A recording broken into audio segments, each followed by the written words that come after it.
안녕하세요. 오늘 전통 리테일 기업은 왜 D2C 전략을 추진하는가 발표를 맡게 된 디지털 이니셔티브 그룹의 김영택 대표입니다. 오늘 제가 발표를 시작하기 전에 어떤 내용을 가지고서 발표를 진행하는지에 대해서 간략하게 설명해 드리고 나서 바로 발표를 진행을 하도록 하겠습니다. 오늘 제가 두 가지 주제를 가지고 말씀을 드릴 예정인데요. 첫 번째 부분에서는 왜 지금 D2C인지에 대해서 D2C에 대해서의 추진 배경에 대해서 설명을 드릴 예정이고요. 두 번째 부분에서는 그러면은 전통 기업들은 왜 지금 이러한 D2C 전략 부분들을 추진하고 있는지라는 부분에 대해서 전통 기업의 D2C 추진에 대한 전략적인 접근에 대해서의 정리를 하고 나서 제가 각각의 기업들의 사례를 통해서 정리를 하도록 하겠습니다.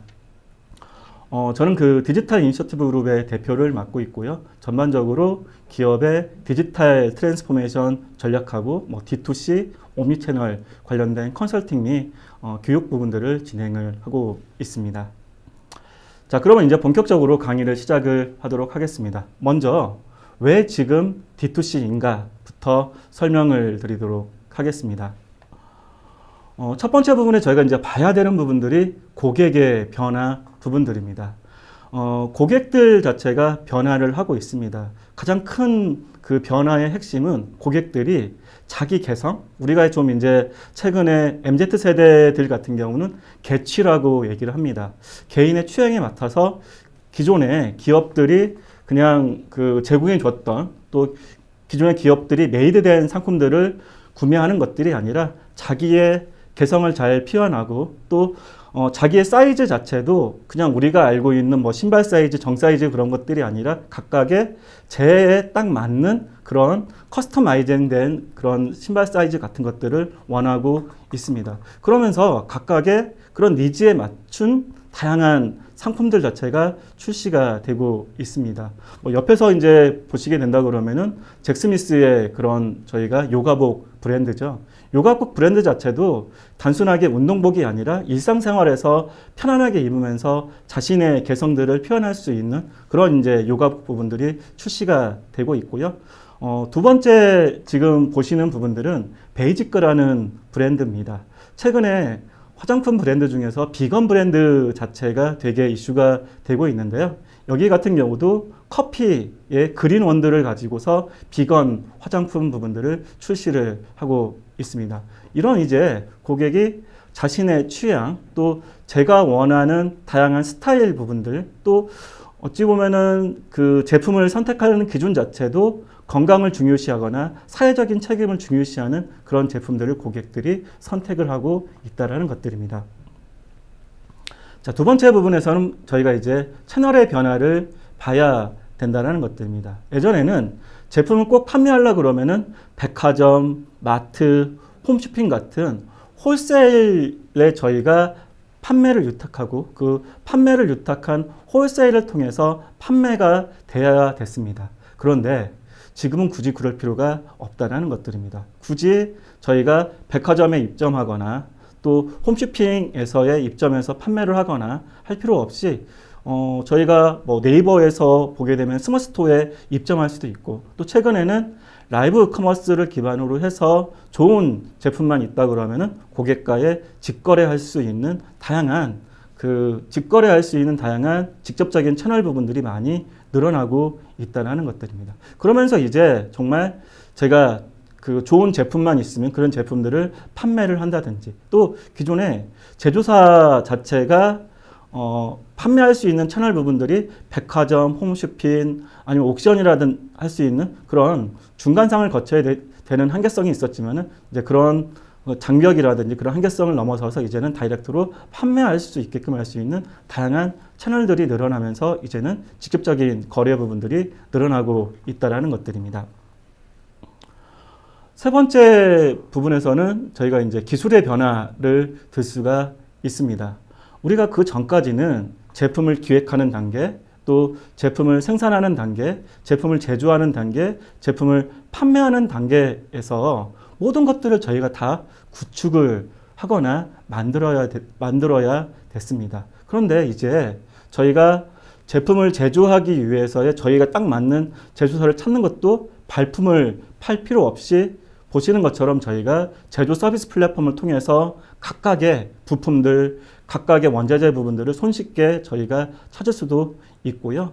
더불어서 저희가 이제 그 쇼핑몰을 구성하는 것들도 예전에는 저희가 이 쇼핑몰을 구성하기 위해서는 정말 저희 내부 안에 기획자, 개발자, 디자이너 자체가 뭐 6개월, 3개월 걸려서 이런 쇼핑몰을 구축을 했습니다. 그런데 지금 그럴 필요 없이 뭐 카페24에 있는 다양한 이 무료 쇼핑몰 구축을 통해서 상품 관리, 주문 관리, 고객 관리뿐만 아니라 다양한 저희가 원하는 기능들 부분들을 API를 통해서 빠르고 손쉽게 또 비용을 들이지 않고 구현할 수가 있다는 것들입니다. 그러면서 이제 저희가 제품을 기획하는 것부터 또 판매하는 것까지 전 단계의 부분들을 이제는 좀 더 빠르고 좀 더 저렴하고 좀 더 손쉽게 구축할 수 있는 기술들이 구현이 되면서 이제 뭐 제조사가 됐다든지 개인이 됐다든지 하는 상황에서 그들이 이제는 이러한 D2C에 이제 참여를 하게 된다는 것들입니다.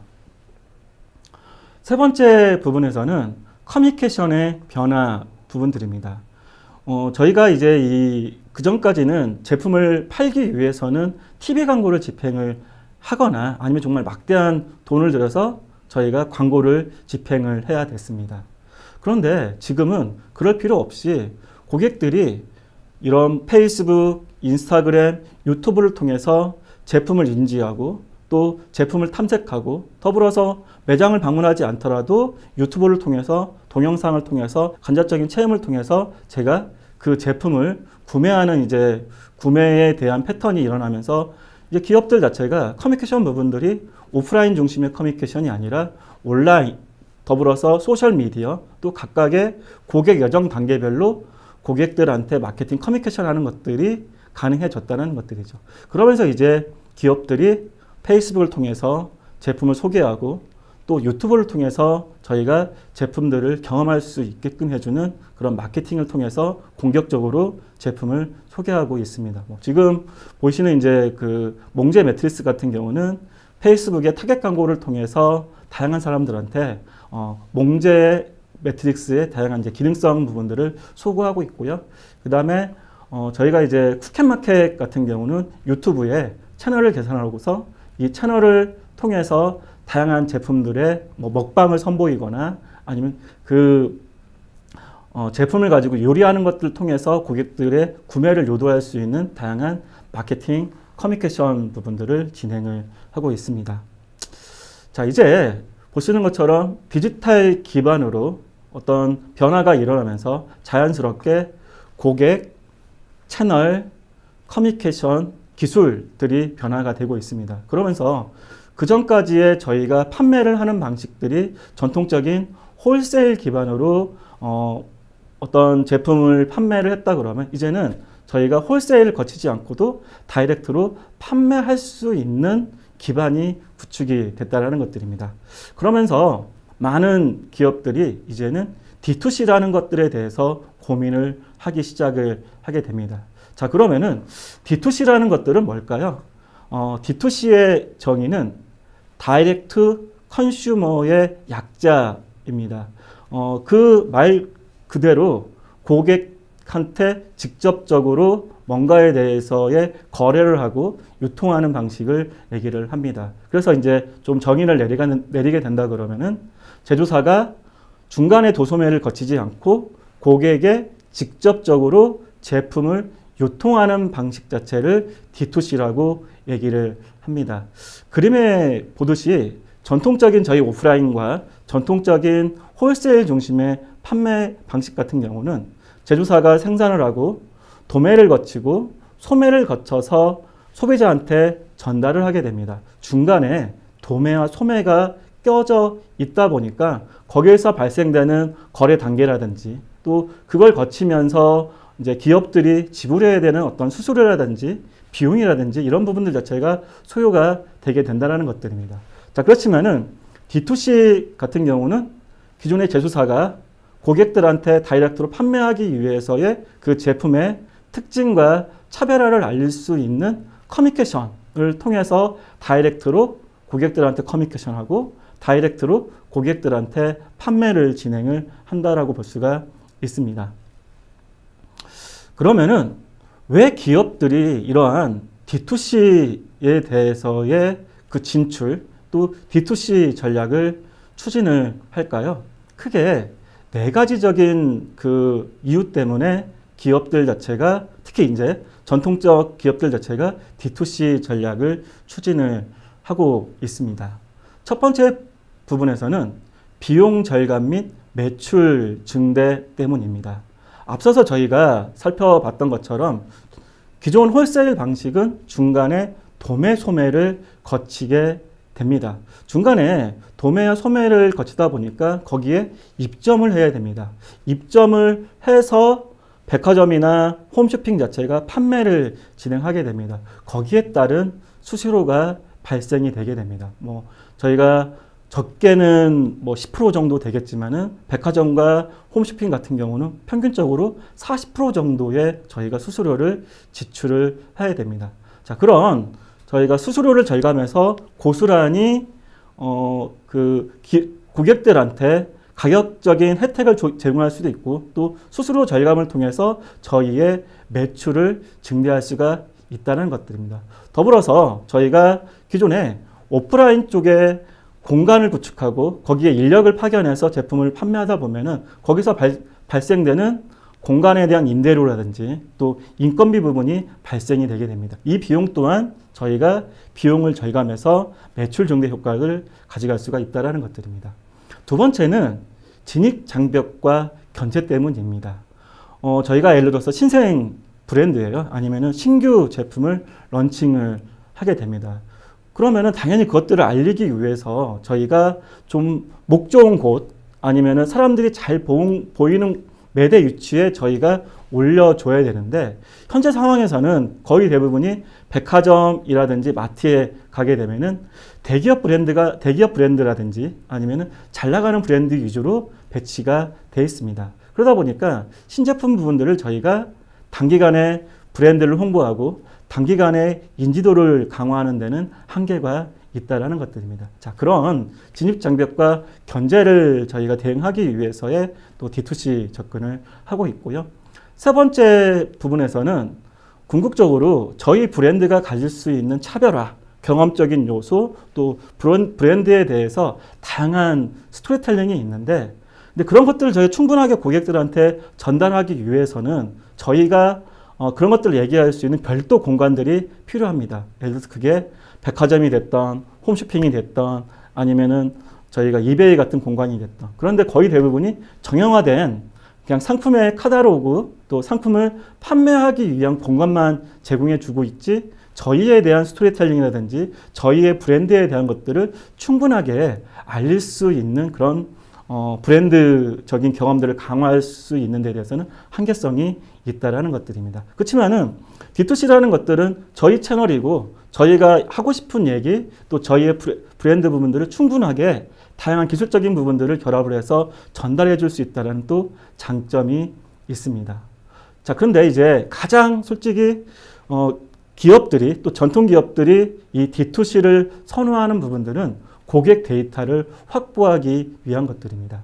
저희가 중간에 도소매를 거치게 된다 그러면은 판매 결과에 대해서의 데이터는 확보할 수 있겠지만은 고객의 프로파일, 고객의 방문 데이터, 고객의 상세한 구매 데이터를 저희가 확보하는 데는 한계가 있다라는 것들입니다. 그러다 보니까 장기적인 차원에서는 저희가 고객들을 분석하고 그 분석된 고객 데이터를 기반으로 상품을 기획하고 또 거기에 따라서의 고객들한테 맞춤형 마케팅을 하고 장기적인 측면에서는 재방문과 로열티를 강화하기 위한 저희가 고객의 관계 마케팅을 진행을 해야 되는데 그렇게 하기 위해서는 저희가 고객의 데이터를 확보를 해야 됩니다. 그럼 고객의 데이터를 확보하기 위해서는 저희가 이제는 저희 자체 채널을 통해서 데이터를 확보할 수 있는 기반을 갖춰 나가야 된다는 것들입니다.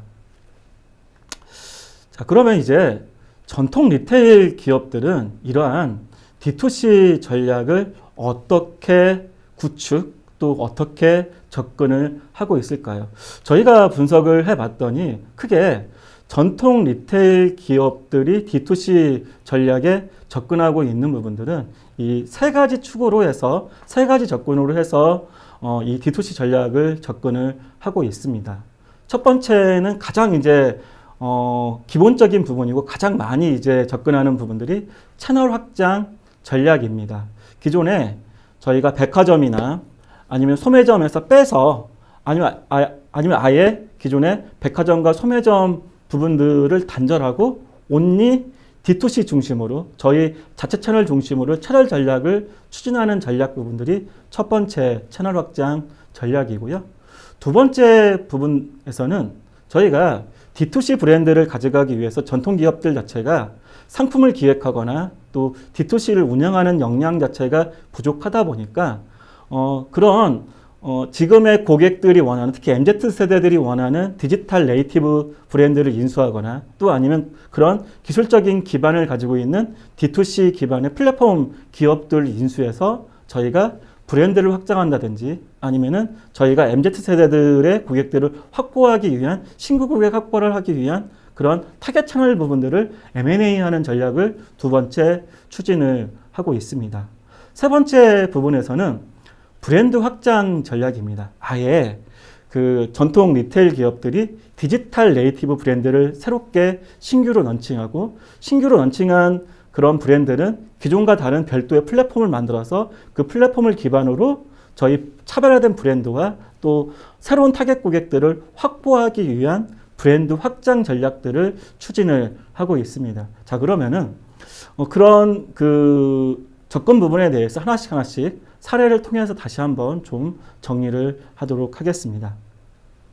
먼저 채널 확장 전략입니다. 이 이제 채널 확장 전략 부분들을 가져갈 수밖에 없는 그 배경에는 다들 아시는 것처럼 코로나19가 있습니다.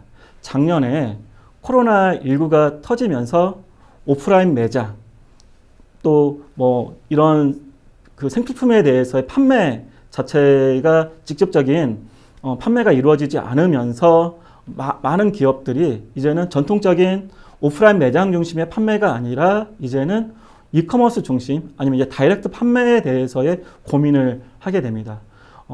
그런 고민도 당연하게 뭐 펩시와 그 다음에 하인츠도 이제 그런 고민을 했다는 것들입니다. 그래서 펩시 같은 경우는 팬트리샵닷컴하고 스낵닷컴이라는 D2C 채널 부분들을 확장을 하게 됩니다.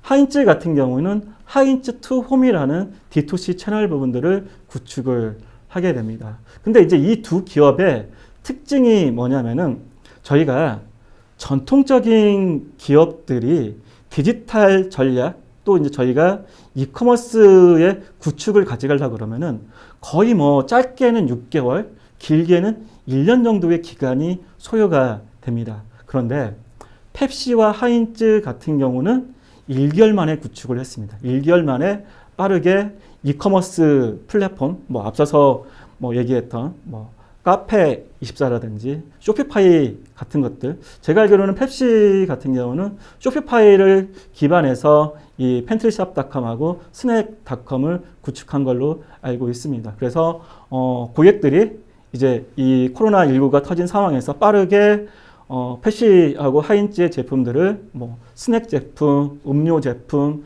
또 다양한 소스 제품들을 구매할 수 있게끔 하는 채널 확장 전략을 추진을 했고요. 두 번째 부분에서는 M&A 전략입니다.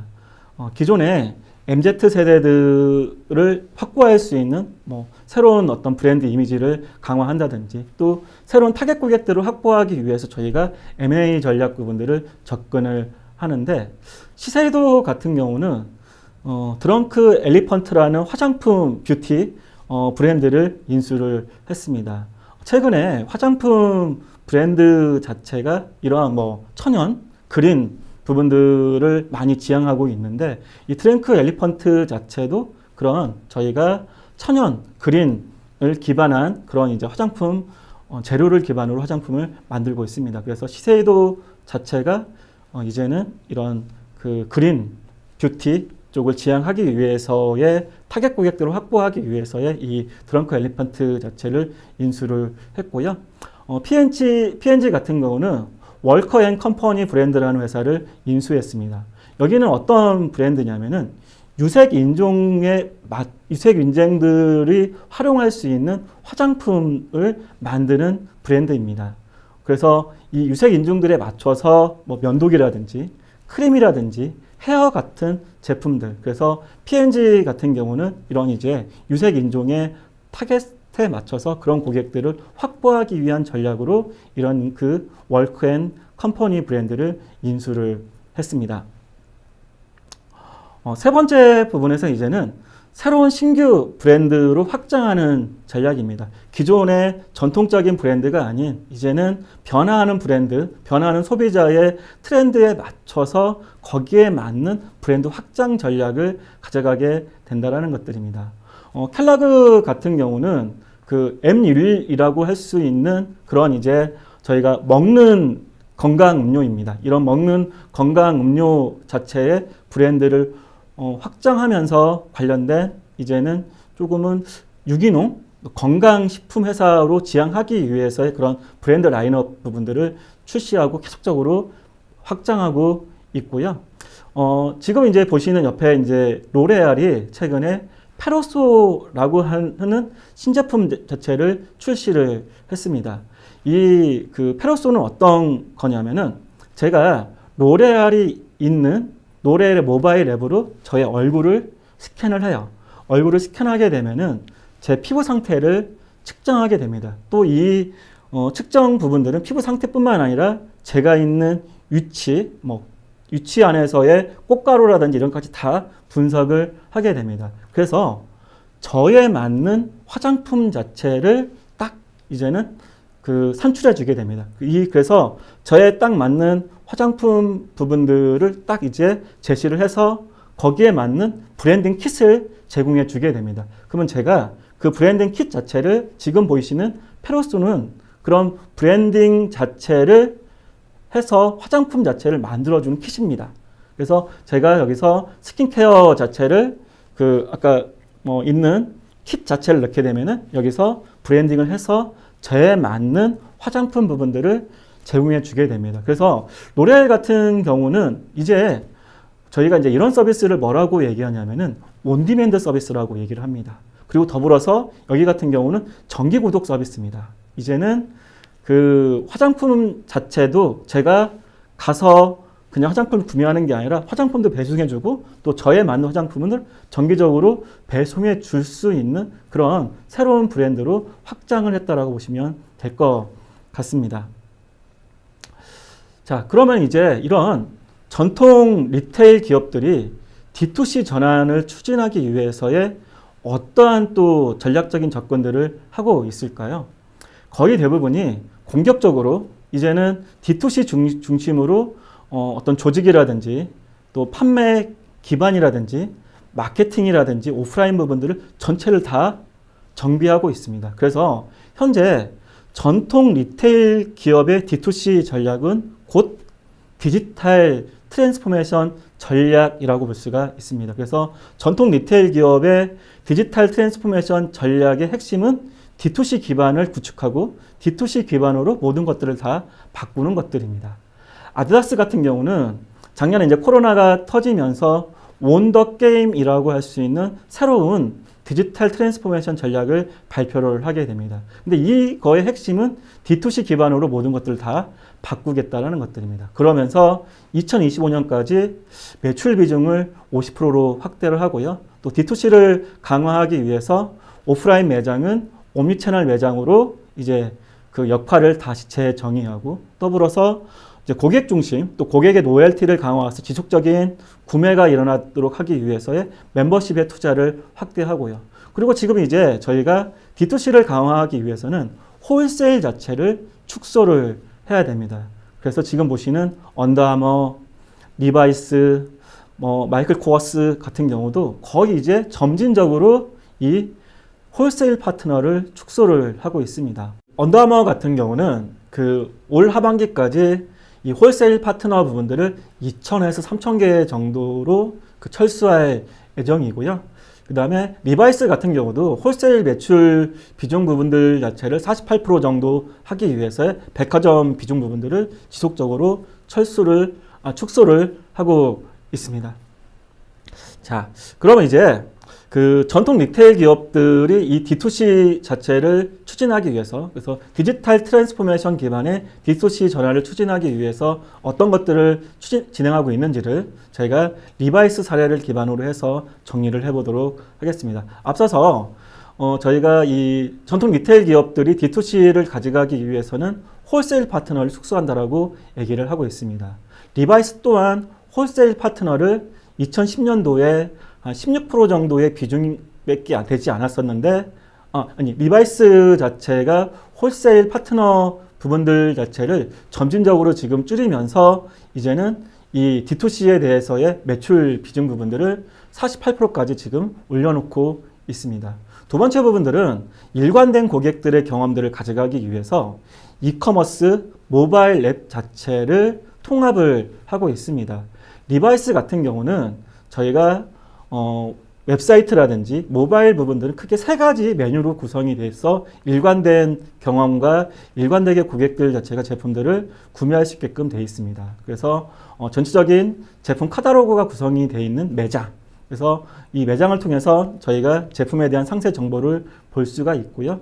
두 번째 부분에서는 개인화된 상품과 서비스를 구매할 수 있는 커스터마이즈라는 메뉴가 되어 있고요. 세 번째 부분에서는 전체적으로 리바이스의 다양한 브랜드 스토리와 청바지에 대한 다양한 정보를 얻을 수 있는 발견으로 구성이 되어 있습니다. 지금 이 세 가지 메뉴는 거의 글로벌로 다 일관되게 구성이 되어 있습니다.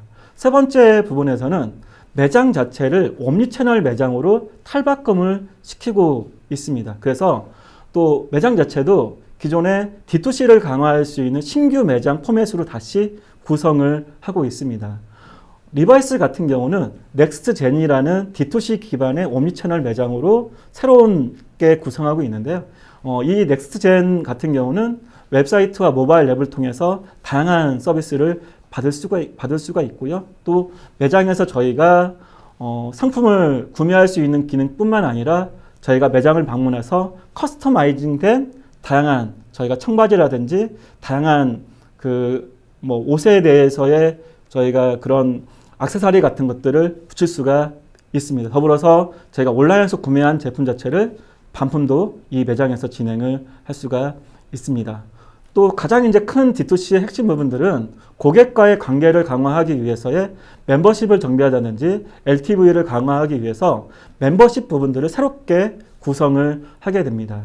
리바이스 같은 경우는 리바이스 레드탭이라는 멤버십을 새롭게 출시를 하게 됩니다. 그래서 이 멤버십에 가입을 하게 되면은 저희가 개인의 취향이라든지 구매 이력을 통해서 다양한 혜택과 무료 배송을 제공해 주고 있고요. 더불어서 멤버십 기반의 팬 커뮤니티를 강화하기 위해서 슈퍼 팬들에게는 저희가 이제 콜라보레이션한 굿즈 같은 것들을 먼저 구매할 수 있는 독점 기회를 부여를 하고 있습니다.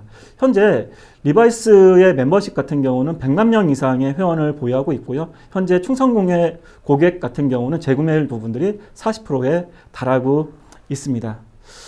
저희가 그 D2C 전략의 가장 특히 이제 전통적인 D2C 기업의 전환을 성공적으로 추진하고 있던 사례를 본다 그러면은 나이키 사례를 들 수가 있습니다.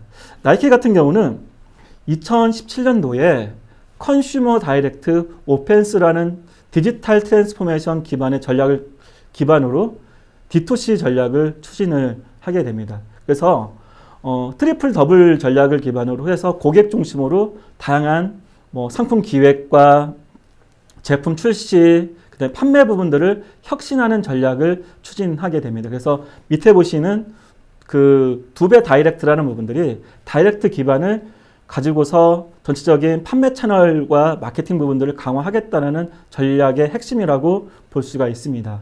이걸 추진하기 위해서의 별도의 다이렉트 조직 부분들을 구성을 했고요.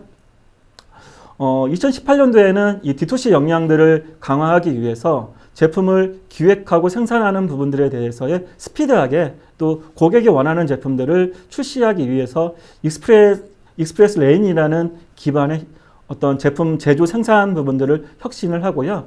더불어서 채널을 이제는 다이렉트 채널 중심으로 채널을 개편을 하게 됩니다. 그래서 모바일 앱 자체를 통합을 하게 되고요. 또 그 웹사이트와 모바일 앱의 통합 채널뿐만 아니라 이 웹사이트와 모바일 앱 자체가 매장까지 잘 연결될 수 있도록 옴니 채널 중심의 또 매장을 재설계를 하게 됩니다. 그리고 별도의 팬 커뮤니티 또 별도의 고객의 멤버십 부분들을 강화하기 위해서의 스니커즈라는 별도의 그 팬 커뮤니티 또 그 스니커즈 전문적인 부분들을 판매하고 거래하고 고객들이 정보를 교환할 수 있는 그런 브랜드 팬덤 사이트 부분들을 또 구축하고 개편을 하게 됩니다.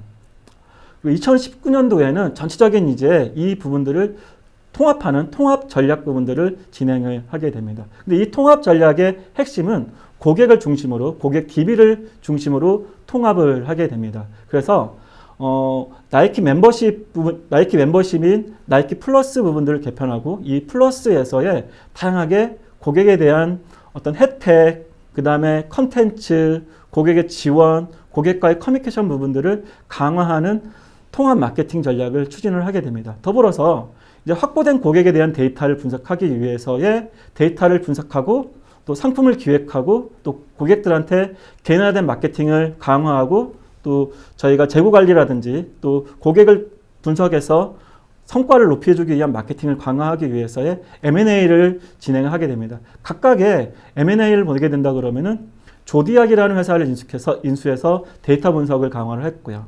그 다음에 인버텍스라는 3D에 기반한 업체를 기반으로 해서 저희가 개인화 서비스를 제공해 줄 수 있는 기반을 갖춰놨고요. 그 다음에 셀렉트라는 회사를 기반으로 인수를 해서 저희가 재고관리 부분들을 효율화를 하게 됐습니다. 그리고 올해 2021년도에 데이터로그라는 회사를 인수를 했습니다. 이 데이터로그라는 회사는 이제 흩어져 있는 나이키의 데이터를 수집하고 통합해서 각각의 데이터를 분석해서 저희가 이제는 고객의 마케팅과 상품의 기획과 재고 관리를 좀 더 효과적으로 진행할 수 있는 전략을 가져가기 위한 기반으로 이런 회사들을 인수를 했습니다. 그리고 작년에 이제 코로나가 터지면서 이제 나이키 자체가 기존에 앞서서 2017년도에 세웠던 컨슈머 다이렉트 오펜스라는 D2C 전략을 컨슈머 다이렉트 엑셀러레이션이라는 전략으로 가속화 전략으로 전략 자체를 개편하게 됩니다. 근데 이제 이 그 가속화 전략의 핵심은 D2C 전략 부분들 기반으로 이제는 성장 전략을 가져가겠다. 그래서 저희가 이제는 나이키 제품만 있는 게 아니라 각각의 나이키 브랜드하고의 그런 경험 또 브랜드를 공감할 수 있는 다양한 업체들을 저희가 모아서 고객들한테 경험을 제공할 수 있는 마켓플레이스를 구축하고 또 기존에 이제 확보된 2030 타겟 이외에도 다양한 타겟군들을 확보하는 확보 전략을 가져갈 그 접근들을 계획을 하고 있고요. 또 이제 이런 거를 진행하기 위해서는 앞서서 뭐 데이터 분석, 개인화, 재고 관리 같은 것도 필요하겠지만은 엔드 투 엔드로 저희가 백엔드의 데이터부터 프론트의 고객과의 커뮤니케이션 하기 위한 것들이 일관되게 가져가기 위한 기술 기반 부분들을 구축하는 전략으로서 현재 그 D2C 전략 부분들을 가속화하고 있습니다. 정리를 하도록 하겠습니다. 현재 그 코로나가 터지면서 기업들의 D2C 전략 자체가 이제는 생존 전략이 되게 됐다는 것들입니다. 이런 D2C 기반으로 전략을 전환하면서 거의 대부분의 기업들이 이제는 공격적인 전략들을 추진을 하고 있다는 것들입니다. 그래서 첫 번째 부분에서 저희가 이제 보셨던 것처럼 거의 대부분이 홀세일 부분들을 축소를 하고 있고요. 두 번째 부분에서는 저희가 오프라인 매장 부분들을 옴니채널 매장으로 재정의를 하고 있다는 것들입니다.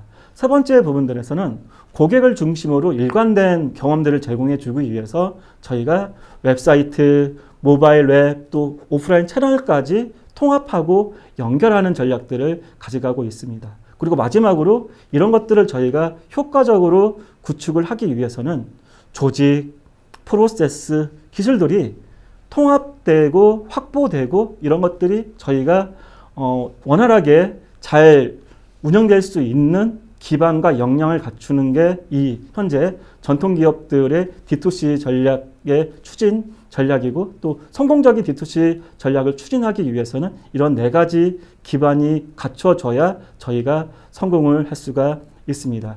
오늘 강의 내용에 소개된 내용은 저희 이제 그 디지털 트랜스포메이션 co.kr에 들어오시게 되면은 관련된 전략적인 추진이라든지 관련된 각각의 사례 부분들을 보실 수가 있습니다.